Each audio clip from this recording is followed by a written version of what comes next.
spécialisé dans la tourmente, anatomie... Un doigt. 10 ans après, Mélenchon il fait un doigt à Benjamin Duhamel. Non mais il y a des rancunes qui meurent jamais, on dirait.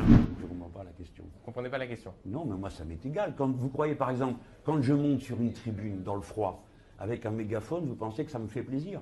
Mais ça m'étonne pas. Vous êtes un petit bourgeois hédoniste, comme tous les gens de votre... Non, mais écoutez-moi, j'essaye de vous rectifier.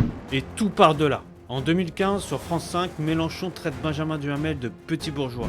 Laissez-moi finir une phrase et ça ira beaucoup plus vite. Je vous parlais, mais vous ne savez pas. Mais taisez-vous un peu, laissez-moi répondre. Qui êtes-vous pour dire des choses pareilles? Prenez-le sur un autre ton, réfléchissez. Maintenant, vous vous calmez, vous m'écoutez. Jean-Luc Mélenchon, on essaye de rester correct. Oui, Je vous c'est pose ça. des questions, vous y répondez. Ouais. Non, je réponds si je veux Oui, et comme je le veux. absolument. Donc, Et voici la fin de l'interview. Merci Jean-Luc Mélenchon, 8h49. Et la classe LFI, c'est des doigts menaçants et Anatomie... un doigt. Et là, on est en 2025 sur France Inter. Les deux mêmes personnes, la même rancune. Ils croisent Benjamin Duhamel qui, à mon avis, a essayé de se venger en lui posant des questions qu'il a pas aimées. Et qu'est-ce qu'il fait Mélenchon? Il lui fait un doigt d'honneur en direct. Mais c'est pas ça le plus drôle.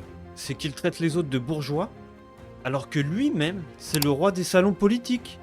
Il a 30 ans de carrière, retraite cumulée, patrimoine, tout y est. C'est pas un ouvrier, c'est un professionnel du système. Mais surtout, qu'est-ce que ça démontre? C'est qu'il gère rien. Il crie, il s'énerve, il fait un doigt. C'est pas un chef d'un parti politique ça, c'est juste un mec nerveux. Non mais imagine 2 secondes le même tempérament avec du vrai pouvoir. Non mais je te jure, on aurait des doigts à l'ONU tous les jours. Et là c'est la cerise sur le gâteau. J'aimerais faire un petit rappel sur ça parce que celle-là elle est incroyable. Vous vous rappelez pas quand un jour, Mélenchon il dit à Macron c'est le plus grand xénophobe qu'il ait jamais vu. Et que le lendemain, quand t'as un journaliste qui lui demande en interview vous avez vraiment dit ça? Et que lui il fait ah non non, c'est exagéré, je me permettrai pas, j'ai pas dit ça. Non mais arrête de déconner, on a la vidéo, le plus grand xénophobe qu'on ait, c'est quand même lui. Monsieur le président de la République française. Il y a eu des mots très forts quand même tout à l'heure sur la xénophobie. Monsieur Mélenchon, c'est le mot que vous avez employé, il me semble. Vous avez dit que c'est le plus grand xénophobe qu'on ait, Emmanuel Macron. Non. Non, vous l'avez dit. Vous l'avez dit. Non, ça m'étonnerait. Ah, il l'a dit. Vous pouvez pas le croire. Non. C'est une légère exagération. Un contre-humaniste, vous avez dit. Au revoir. Bonne soirée.